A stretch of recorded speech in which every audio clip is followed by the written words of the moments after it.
I like learning about history and different cultures, and I learned something about white people. I learned that we invented credit, and like taking credit for things that like maybe you shouldn't have. And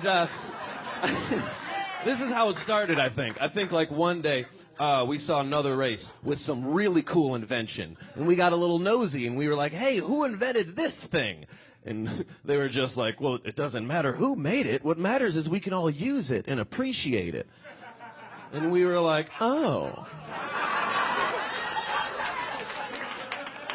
Well, if it doesn't matter who made it, let's just say white people made it. I'm going to write white man on the bottom of this. And we've used this logic for many inventions in history, like, I don't know, like rock and roll, Jesus, you name it. And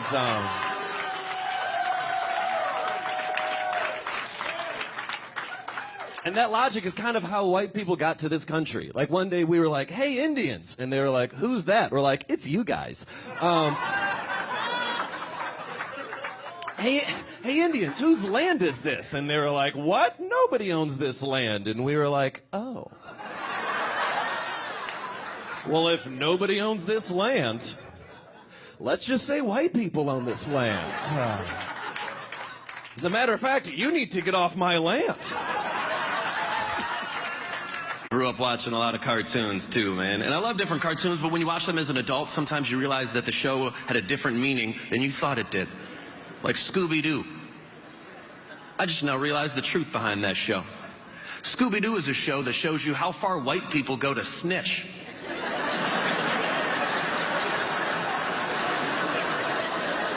They're solving mysteries nobody's paying them to solve. They're just on like a tattletaling tour of the world. Guys, I'm from Detroit. Scooby-Doo would never work in Detroit. Jinkies, I know who robbed the liquor store.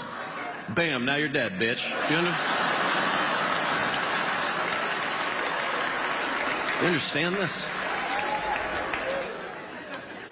What I love the most about that joke is that the more white people I tell that joke in front of, the more that I notice how many white people have never even heard of the stereotype that white people are a bunch of tattletales.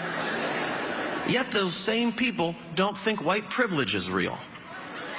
That seems to be like a pretty cool advantage that I got, to not be aware of negative things other people think about me, and I'm pretty sure that's exclusive to white people.